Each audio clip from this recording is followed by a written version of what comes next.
예배하면 우리 성도님들 떠오르는 단어나 이미지나 이런 것들이 있으실 텐데 어떤 것들이 떠오르십니까? 찬양, 말씀, 은혜, 눈물, 지식 뭐 이런 것들일까요?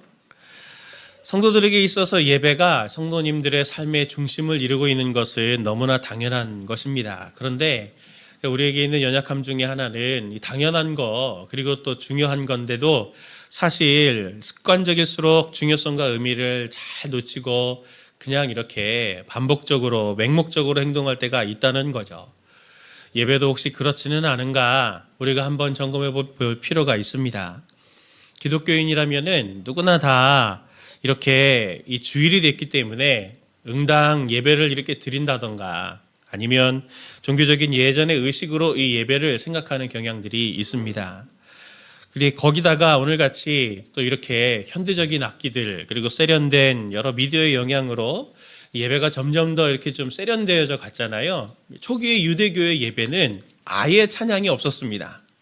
아예 찬양이 없고 고백적으로 하나님 앞에 고백하는 그게 예배였거든요. 점점 이제 세련되어져 가는 거죠. 그러니 예배에 참여하는 성도님들이 은혜 받았다, 감사하게 예배를 잘 드렸다라고 하는 게 어떤 걸까 생각해 보면은 각각 또 그것도 다를 겁니다. 감동적인 찬양이 있는 예배, 그리고 마음에 공감을 해주고 신금을 울리는 지식을 잘 전달해주는 목사의 세련된 설교, 그것들을 통해 내가 예배를 잘 드렸다 혹시 그렇게 생각하고 계시지는 않습니까? 그런데 가만히 그런 것들을 이렇게 들여다 보면은 이게 소비적인 형태를 갖는 그림일 때가 많습니다. 뭔가 물건을 주고 돈을 주고 값을 치르고 뭔가를 얻는 그런 태도가 소비적인 태도잖아요. 우리 예배 속에서 이런 소비적인 태도의 방식은 없는지 한번 우리가 점검해 볼 필요가 있는데 우리에게 잘 알려진 존 메가더 목사님, 여러 책들로 우리에게 익숙한 존 메가더 목사님이 자신의 책에서 이렇게 예배를 정의합니다. 예배는 하나님을 공경하고 경배하는 것이다. 당연하지만 또 이 정의는 짧지만 정말 잘 정리를 한 겁니다. 하나님을 공경하고 하나님을 예배하는, 경배하는 것, 그게 예배죠. 예배를 잘 드리는 것은 뭘까요? 한때 그리고 지금도 예배와 관련돼 갖고 논쟁들이 있지만 어느 때나 제일 이슈가 되는 예배에 대한 논쟁은 가만히 보면은 바로 형태에 대한 논쟁이었습니다. 형태. 제가 주일학교 잘할 때만 하더라도 이렇게 이제 키보드, 기타 이런 게 이제 들어오면 이제 안 된다, 드럼 치면 안 된다, 막 이제 이런 얘기들 하고 그랬었잖아요.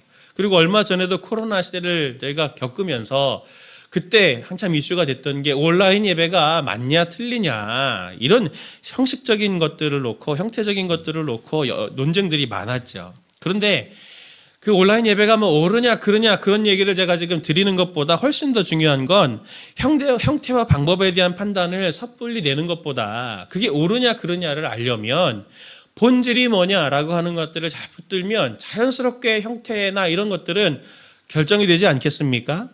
본질과 정신이 점검되는 게 중요합니다. 그렇지 않으면 맹목적인 모든 것들은 항상 위험해지게 마련입니다.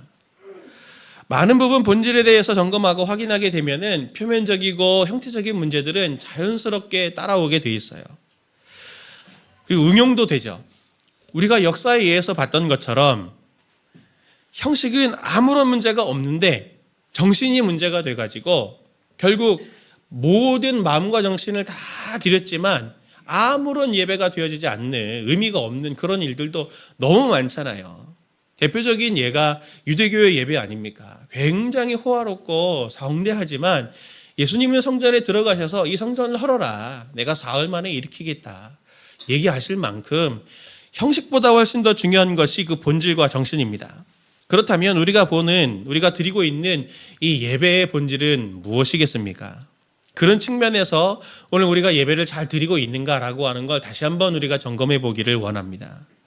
오늘 우리가 읽은 시편 33편은 이 예배의 중요한 본질에 대한 부분들을 많은 부분 담고 있습니다. 그래서 오늘 이 말씀을 통해서 우리 예배 생활을 점검하고 하나님 앞에 온전한 예배로 나아가는 저와 성도님들 되시기를 간절히 바랍니다. 예배는 무엇인가?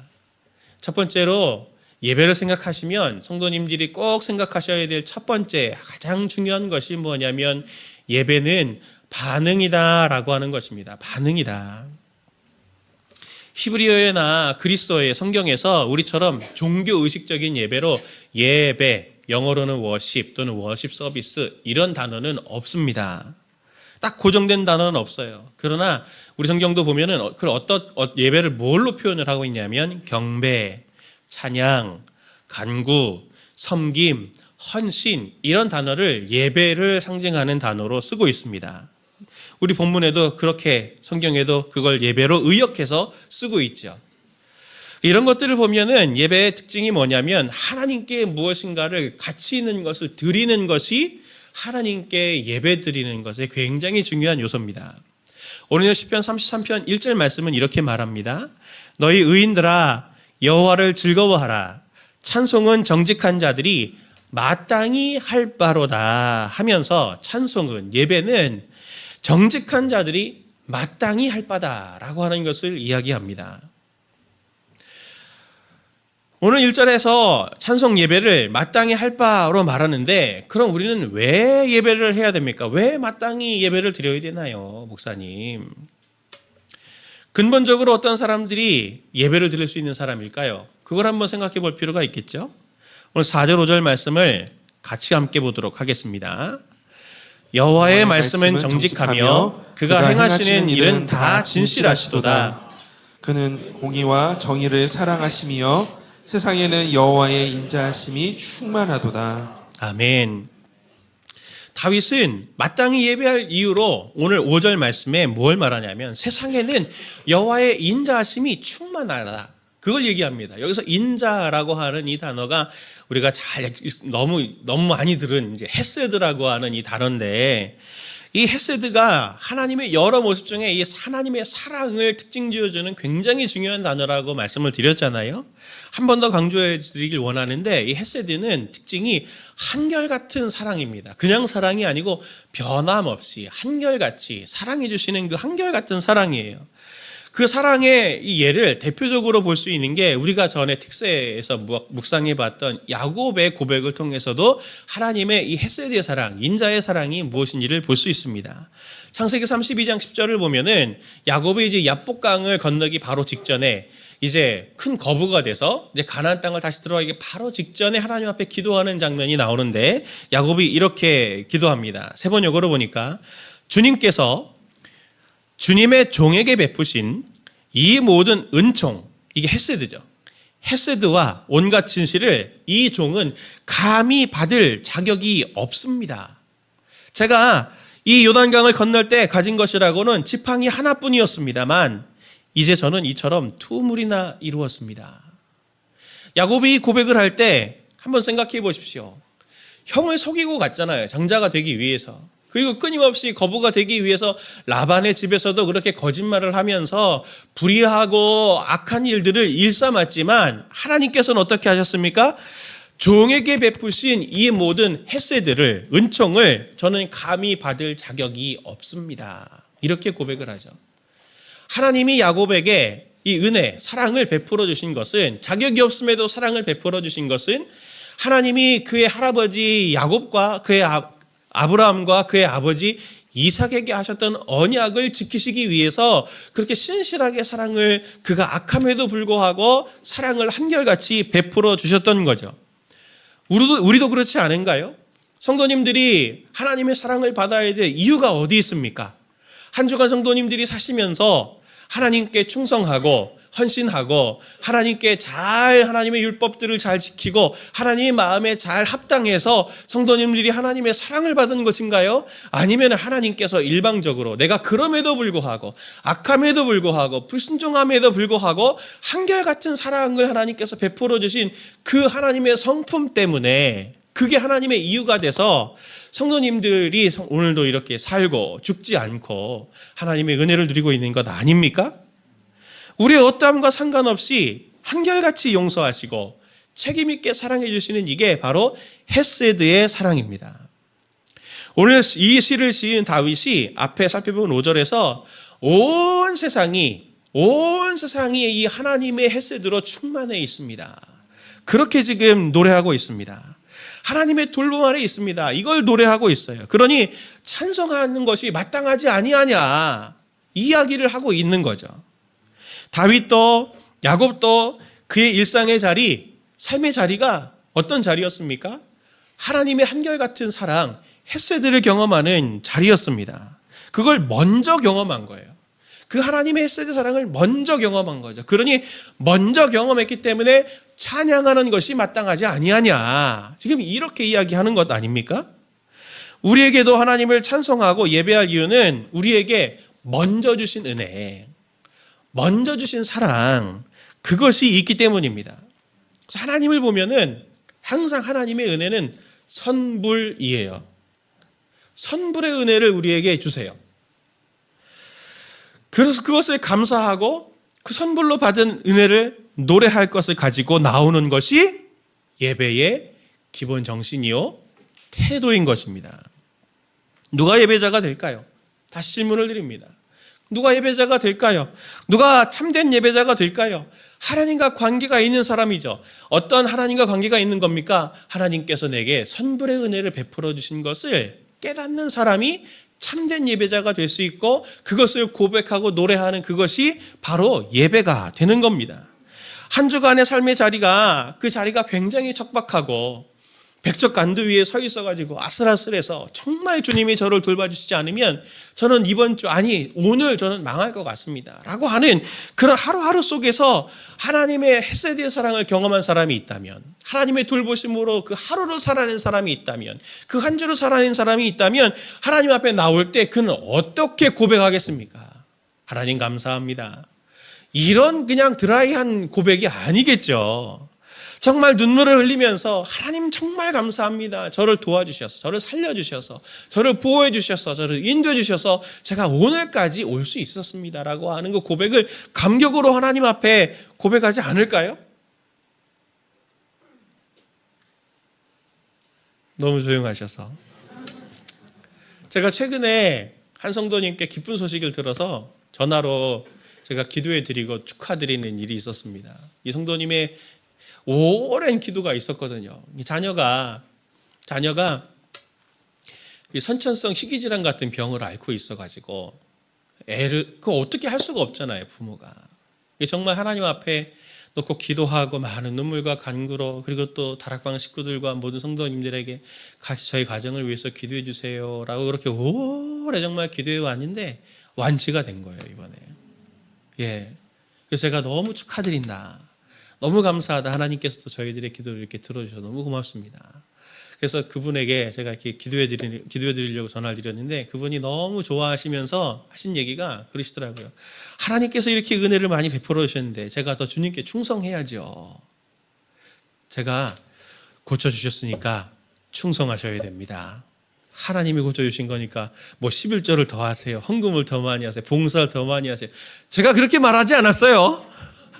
그분이 본인이 하나님께서 저를 이렇게 우리 가정에 은혜 주셨으니 더 충성하겠습니다. 그렇게 말씀할 때 제가 아니 더 얼마나 더 하시려고요. 이미 충성하고 계신데 제가 그렇게 말씀을 드리면서 오히려 더 격려해 드렸지만 이게 누가 시킨 게 아닌데도 누가 이렇게 하라고 한 게 아닌데도 하나님의 은혜를 경험한 사람들은 하나님께 감사하는 사람들은 자연스럽게 그 반응이 감사와 헌신으로 고백이 되는 거예요. 그게 예배인 거죠. 그게 예배인 거예요. 헤세드의 사랑을 경험하게 되면 우리의 보잘것 없음에도 큰 사랑과 덮어주신 은혜를 경험하게 되면은 우리 내면에는 공식처럼 자연스럽게 헌신하고자 하는 마음이 따라오는 겁니다. 그래서 오늘 이 시를 쓴 다윗이 이렇게 말하는 거죠. 찬송은 정직한 자들이 마땅히 할 바다. 그리고 다윗이 말을 이렇게 이어갑니다.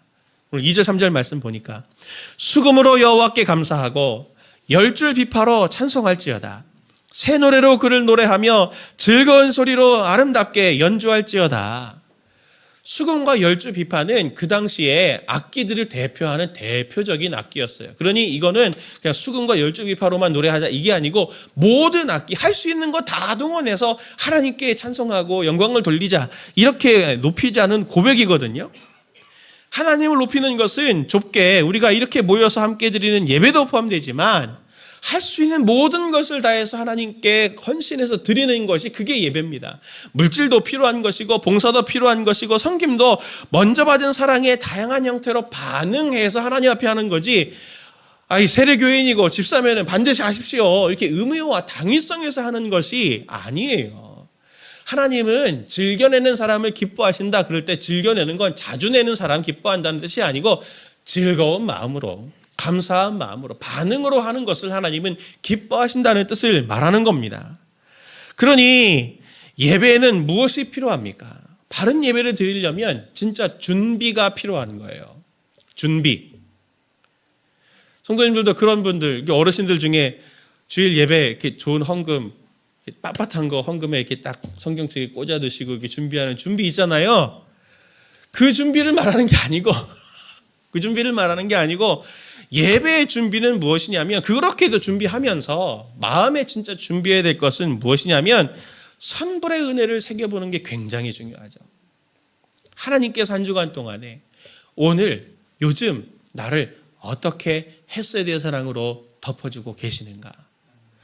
그걸 확인하지 않고 예배에 오면은 그냥 이렇게 공연 보는 것 같은 거예요. 성도님들은 오늘 예배 자리에 오시면서 그 선불의 은혜를 오늘 마음에 새기면서 하나님 감사드립니다 라는 고백을 하고 계신가요?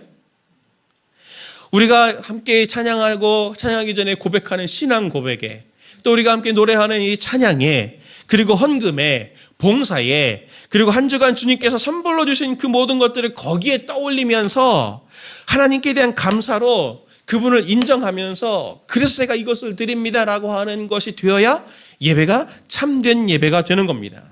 그렇게 준비하는 것이 예배에 선행하는 예배가 되는 것이죠. 성도님들께 부탁을 드립니다. 우리 교회도 예배 전에 15분 전에 찬양하잖아요. 분당 우리 교회에서부터 15분 전에 찬양했거든요. 왜 15분이냐? 더 땡길 수가 없어요. 왜냐하면 주차 때문에. 더 늦출 수도 없어요. 주차 때문에.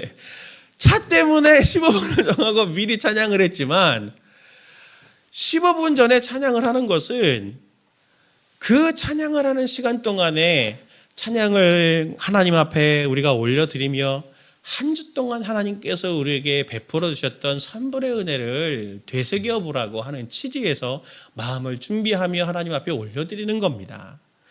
바쁘잖아요. 성도님들 진짜 바쁘잖아요. 선불의 은혜 언제 챙겨보고 있어요, 솔직히. 그죠? 너무 성도님들 비하하는 건가요? 너무 바빠서 하나님이 우리에게 은혜 주신 것들을 놓치기가 너무 쉬워요. 많은 은혜를 하나님이 주셨어도 그냥 감사하다 그러고 금방 잊어버리고, 또 감사하다 그러고 금방 잊어버리고, 이러기 쉽단 말이죠. 그러니 예배 전 15분 시간을 잘 활용하세요. 15분이 빠르면 10분도 좋고 5분도 좋습니다. 오셔서 기도하며 찬양하며 오늘 예배 자리로 나가기 전에 정말 하나님께서 한 주간 또는 내 주중에 어떤 은혜를 내게 주셨던가, 햇세대의 은혜를 베풀어 주셨던가라고 하는 것을 갈무리하면서 그걸 제가 하나님 앞에 드립니다라고 하는 마음으로 예배 드릴 수 있다면 그 예배를 하나님께서 받으시는 예배, 참된 예배가 될 겁니다. 그래서 저는 찬양할 때 가능하면 눈을 감고 찬양을 하려고 그래요. 가사를 생각하려고, 가사를 음미하면서 하나님 앞에 마음을 드리려고, 저는 찬양하면서 가능하면 눈을 감고 찬양을 하려고 하거든요. 성도님들 꼭 찬양과 예배에 나갈 때 하나님께서 주신 은혜의 선불의 햇세대의 은혜에 반응해서 하나님 앞에 감사로 헌신으로 나아가는 저와 우리 모든 성도님들, 바른 예배 드리는 성도님들 되시길 예수님의 이름으로 축원을 드립니다. 두 번째, 예배는 무엇이냐? 예배는 모임입니다. 예배는 모임이에요. 오늘날 예배 회복에 있어서 가장 우리에게 좀 회복해야 되고 다시 돌이켜야 될 것이 무엇일까라고 한다면 저는 요즘에 이걸 꼽고 싶습니다. 공동체성. 이걸 꼭 꼽고 싶어요. 제가 최근에 한 책에서 이런 단어를 봤거든요. 죄송합니다. 영어입니다. 플로팅 크리스천. 플로팅 크리스천. 플로팅이라는 게 이게 붕 떠 있다는 뜻이잖아요. 부양하다. 둥둥 떠 있다. 크리스찬인데 둥둥 떠 있는 크리스찬. 되게 독특하지 않습니까? 뭔가 그랬더니 플로팅 크리스천을 이렇게 정의하더라고요.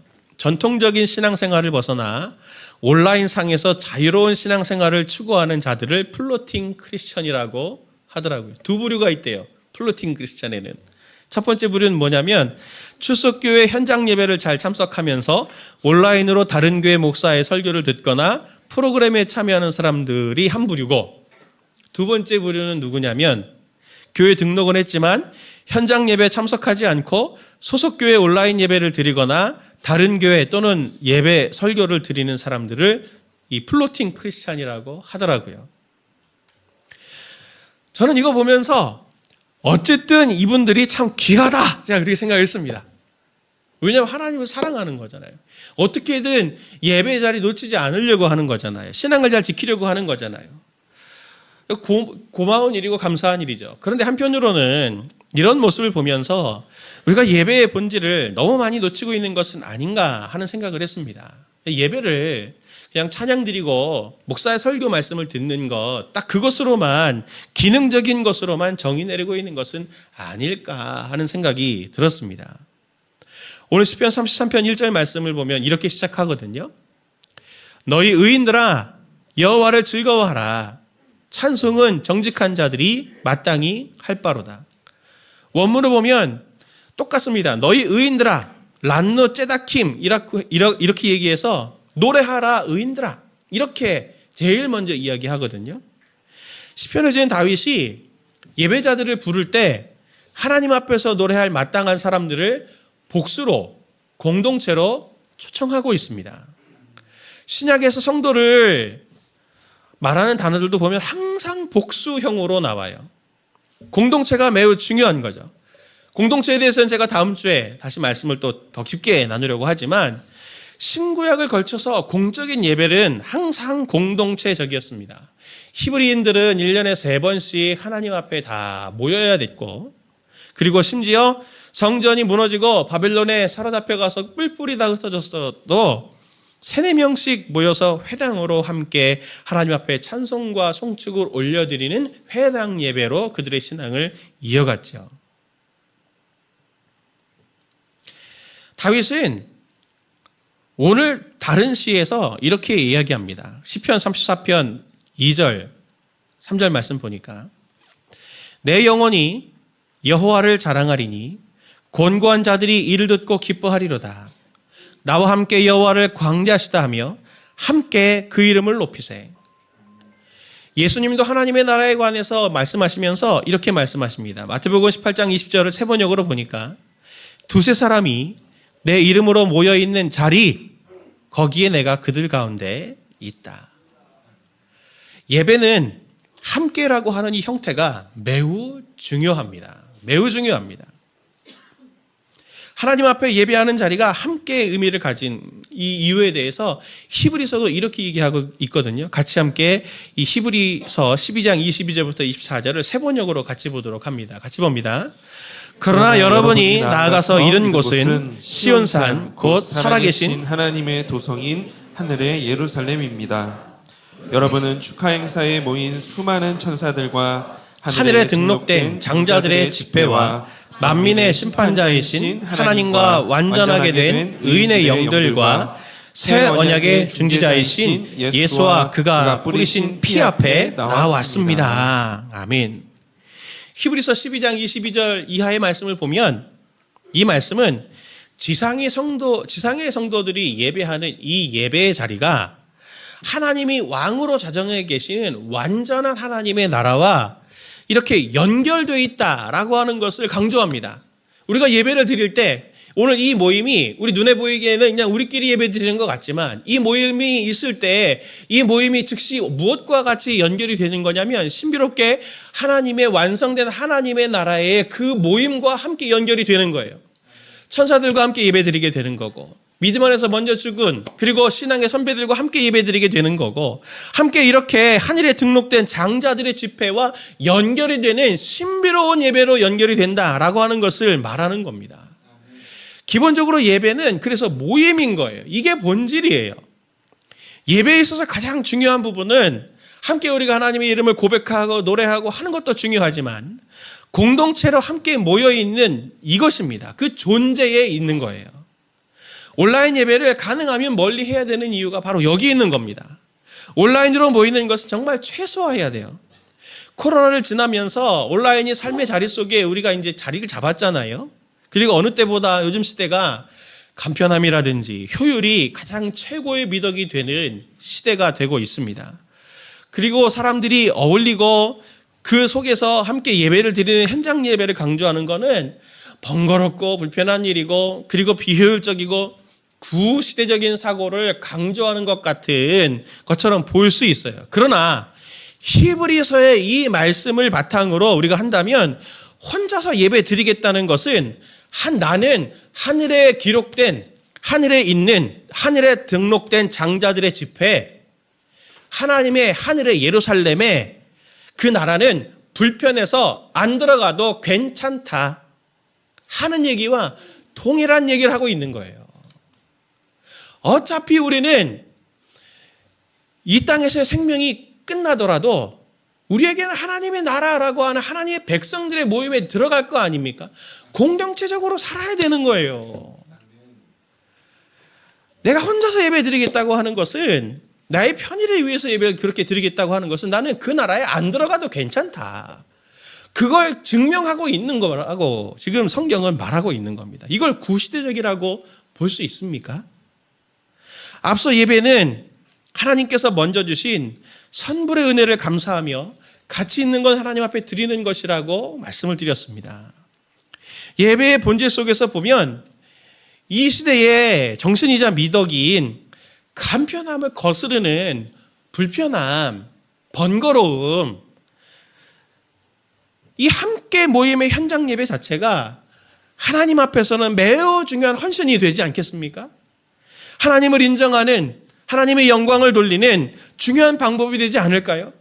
온라인으로도 예배 드릴 수 있는데 왜 꼭 현장 예배를 가야 되냐라고 말할 때 나는 이렇게 번거로움을 통해서 그 나라의 그 공동체 모임에 들어가기를 나는 원해.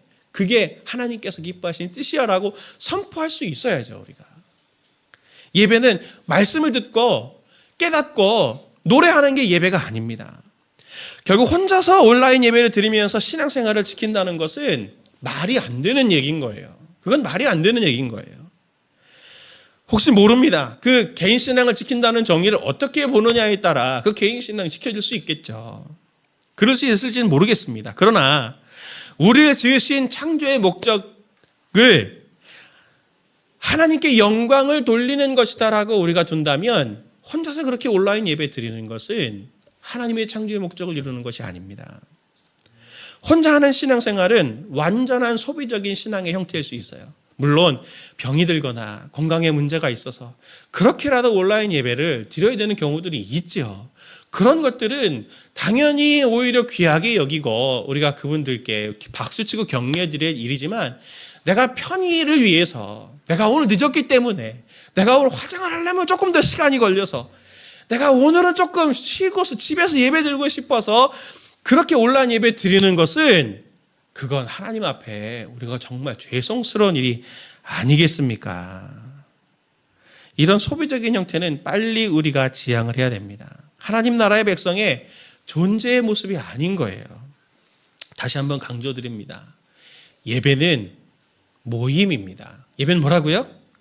모임입니다. 한 믿음을 가진 사람들이 한 자리에 모여서 얼굴은 다 다르지만, 삶도 다 다르지만 우리를 구원하신 하나님을 높이는 그 제목은 다 똑같은 거 아닌가요? 그것보다도 하나님이 높임을 받으시고, 그것보다도 하나님이 더 살아계시고, 그것보다도 하나님이 더 우리 가운데 지금 일하고 계시다고 하는 것을 증명하는 게 어디 있겠습니까? 얼마나 가치 있는 일이에요. 우리가 한 자리에 모여서 함께 왕되심을 세상에 선포하고 증명하는 이 예배를 우리가 드리는 것은 가장 기본적인 성도들이 마땅히 할 바요, 기본적인 섬김이 될 것입니다. 사랑하는 성도님들, 모이기에 힘쓰시고 우리가 함께 모여 함께 신앙 고백하시는 하나님의 동역자로 잘 서시는 저와 성도님들 되기를 간절히 바랍니다. 마지막 세 번째로, 예배는 무엇이냐? 예배는 소망하는 시간이 되는 겁니다. 오늘 33편의 구조를 보면은 우리에게 강렬한 교훈을 주고 싶어 해요, 다윗이. 33편의 구조를 통해서 이야기하고 싶은 건 뭐냐면, 구원은 누가 베풀 수 있는가라고 하는 것을 우리에게 얘기해 주고 싶어 합니다. 다윗이 말합니다. 16절 17절 말씀 같이 함께 볼까요? 많은 군대로 구원 얻은 왕이 없으며 용사가 힘이 세어도 스스로 구원하지 못하는도다. 구원하는 데에 군마는 헛되며 군대가 많다 하여도 능히 구하지 못하는도다. 아멘. 군대가 많다고 전쟁에서 항상 이기는 거 아니지 않냐. 힘이 세도 스스로 자기가 구원 얻지 못한다. 아무리 돈이 많아도 안정이 안 되잖아요. 얼마 있어야 성도님들은 좀 이제 돈 그만 벌어도 되겠다. 내 삶이 평안하겠다. 제가 제자 훈련할 때 물어보거든요. 통장에 얼마가 잔고가 있으면 좋겠습니까? 한번 찍어 보십시오. 하는데 그거 찍혀도 불안할 거예요. 그게 찍혀 있어도. 우리는 본능적으로 그것을 알죠. 우리 힘으로는 우리 삶을 안정시킬 수 없다고 하는 것을 잘 압니다. 그런데도 우리는 너무나 자주 하나님보다 우리 자신을 의지하고 하나님의 생각보다 우리의 생각을 더 신뢰할 때가 많이 있습니다. 우리는 예배의 자리를 하나님의 은혜를 받는 자리, 하나님께 도움을 받는 자리 이렇게 우리가 알고 있는 경향이 있는데 그렇게만 생각하면 어떤 현상이 생기냐 이런 현상이 생깁니다. 제가 한번 말씀드렸던 것도 같은데 제가 분당 우리교회에서 안내 사역을 오래 했거든요. 주일 안내, 2부 안내 오래 했습니다. 본당에. 그러면 예배가 딱 마치고 문이 이렇게 착 열리면 성도님들이 정말 밀물처럼 쫙 빠져나오세요. 차 빼려고. 쫙 빠져나오는데 나올 때 표정이 어떠냐면 다 눈물을 훔치면서 다는 아니구나. 많은 분들이 눈물을 막 훔치면서 이렇게 막 달려 나오듯이. 근데 매주 그래요, 매주. 그게 처음에는 저렇게 은혜 받는 분들이 많구나, 참 너무 감사하다 그랬다가 이 한 주, 두 주, 석주, 넉주 계속 눈물을 흘리면서 나오시는 분들 보니까 무슨 생각이 들었냐면 이건 무슨 현상일까? 무슨 현상일까? 은혜 받아서 눈물 흘리는 거잖아요. 다음 주에 와서 또 눈물을 흘려요. 그 다음 주에 와서 또 눈물을 흘려요. 그 다음 주에 와서 또 눈물을 흘려요. 제가 보면서 다람쥐 쳇바퀴 도는 것 같다 이게. 다람쥐 쳇바퀴 도는 것 같다. 그러면서 제가 뭐가 머릿속에 딱 떠올랐냐면 한 배터리 회사의 광고가 생각났습니다. 토끼 딱 배터리 꽂으면 이 토끼는 배터리가 좋은 배터리여서 계속 두드리고 있는 거죠. 딱딱딱딱딱. 저도 어릴 때 그 장난감 갖고 놀았거든요. 갖고 놀아보시면 아시죠? 이걸 알고 계시면 최소 나이가 몇 살인지 아실 텐데 배터리가 다 되면은 처음에는 타타타타타타타타타타타타 치다가 나중에는 탁탁탁탁탁탁탁탁탁탁탁 할 때 예배드리러 오는 거 아닙니까? 성도님들이 주님 앞에 나와서 힘 공급 은혜 엄청 받아가지고 세상에서는 충전된 거 쫙 배터리 쓰듯이 쫙 쓰다가 이제 나 혼자는 안 될 것 같아. 이제는 힘들어. 그런 예배 자리를 가서 은혜를 받아야지. 그래서 배터리 갈러 오시는 거 아니냐고요. 우리 신앙의 그런 모습 아니냐 이겁니다. 그런 겁니까? 그렇게 하면 마르크스가 얘기한 것처럼 종교는 인민의 아편이 되는 거예요. 마약 같은 거 아닙니까? 마약의 고통을 잊으려고 자꾸 마약 먹잖아요. 그런 모습 보여주는 게 종교는 아편이야 이걸 증명하고 있는 거 아닙니까? 굉장히 위험하죠. 굉장히 위험해요. 예배의 자리를 은혜를 받는 자리로만 여기게 되면은 힘만 받고자 하면은 그런 요소가 분명히 있습니다. 그러나 그것은 반쪽짜리만 되는 거예요. 예배는 한 주일간 일상에서 베풀어 주신 고백과 감사를 하나님 앞에 올려드리는 것이라고 제가 말씀을 드렸습니다. 이게 중요한 또 다른 이유가 있어요. 오늘 다윗이 앞서 살펴본 16절 17절에서 우리의 노력과 애씀에 대한 불확실성과 연약함에 대해서 말한 후에 오늘 17절 18절부터는 다윗이 이렇게 힘주어서 얘기하거든요. 18절부터 20절 말씀을 같이 함께 읽어보도록 합니다. 같이 봅니다. 여호와는 그를 경외하는 자 곧 그의 인자심을 바라는 자를 살피사 그들의 영혼을 사망에서 건지시며 그들이 굶주릴 때에 그들을 살리시는도다. 우리 영혼이 여호와를 바라며 그는 우리의 도움과 방패시로다. 아멘. 다윗이 맨 마지막에 우리 영혼이 여호와를 바라며 라고 말하는 여기 원문이 하카라고 하는 단어를 쓰는데, 이 바라며 라고 하는 하카는 기다리다, 기대하다라는 말입니다. 하나님께 감사와 선불의 은혜를 가지고 하나님 앞에 고백을 드릴 때 다윗의 마음에는 무엇이 생긴 거예요? 하나님께 대한 기대감이 생기죠. 소망이 생기죠. 기다림이 생기죠. 하나님이 지난 한 주간 동안에, 지난 시간의 동안에 하나님께서 내게 이런 것들을 주셨는데, 오늘 나의 삶에도 여러 문제들이 있고 소진된 것들이 있고 지치는 것이 있고 고민되는 것들이 있잖아요. 하나님이 과거에 그런 은혜를 베풀어 주셨는데, 이번 주에는 내게 뭘 어떻게 은혜를 베풀어 주실까라고 하는 기대가 자연스럽게 이어서 생긴다고 하는 거죠. 헌신하고 싶은 마음이 생기는 것과 동시에 하나님께 감사를 고백하고 하나님의 그 일하심을 노래할 때는 헌신하고 싶은 마음만 생기는 것이 아니고, 하나님께서 이번 주에는, 오늘에는 나에게 무슨 일을 하실까, 이 기대하는 마음이 하카가 생기는 겁니다. 소망이 생기는 거예요. 그래서 하나님의 선불의 은혜에 감사하고 고백하는 사람은 그 고백이 동시에 소망으로 바뀌는 선순환의 삶을 살게 되는 거죠. 그러니 예배자는 침체라고 하는 것이 있을 수가 없습니다. 진정한 건강한 예배를 드렸다면 우리의 삶에 침체가 생길 수가 없어요. 선순환이 생기는 거죠. 우리의 삶에 늘 역동적일 수밖에 없고 감사의 선순환이 계속 일어나는 겁니다. 그래서 성도님들의 삶에 내 삶이 지치고 버겁고 내 삶이 소진이 된 것 같을 때 예배를 드리십시오 라고 예배를 강조하는 이유가 바로 여기에 있는 겁니다. 지친 우리에게 필요한 것은 무엇이냐? 예배예요. 하나님을 만나는 거예요. 하나님을 만날 때 하나님이 어떤 은혜를 내게 주셨는가라고 하는 것을 다시 곱씹어 보면서 그 하나님께 대한 감사를 하나님 앞에 올려드릴 때 하나님께 대한 또 다른 기대가 우리 삶에 새롭게 부어지기 때문에 우리의 영혼, 지친 영혼을 살리게 하는 가장 중요한 지름길은 바로 건강한 예배를, 올바른 예배를 하나님 앞에 올려드리는 겁니다. 사랑하는 성도님들, 이 예배의 신비를 맛보고 계신가요? 말씀을 마치려고 합니다. 이제부터 예배의 첫 단추를 잘 끼우는 저와 우리 성도님들 되기를 원합니다. 예배는 일상에서 그래서 시작이 되는 거예요. 일상에서 하나님이 내게 어떤 구원의 은혜를 베풀어 주시는가를 갈무리하면서 예배가 시작이 되는 거예요. 그리고 예배의 완성은 일상에서 완성이 되는 거죠. 하나님께서 또 이번 주에는 어떻게 하나님께서 놀라운 일을 행하실까라고 하는 것들을 저 문을 박차고 나가는 순간 마음속의 소망으로 가득 차서 나가는 거죠. 그래서 예배는 여기에서 드려지는 것이 아니고, 여기에서 완성이 되는 것이 아니고, 예배에서부터, 일상에서부터 시작해서 일상에서 예배가 완성이 되는 것입니다. 사랑하는 성도님들, 예배 자리에 나오실 때 꼭 일상을 되돌아보시면서 하나님께서 성도님들에게 베풀어 주신, 선불로 주신 은혜들을 세어보면서 예배에 참여하십시오. 그리고 불편하더라도 이 자리에 꼭 나오십시오. 특히 온라인 예배를 드리고 계시는 우리 성도님들께 부탁드립니다.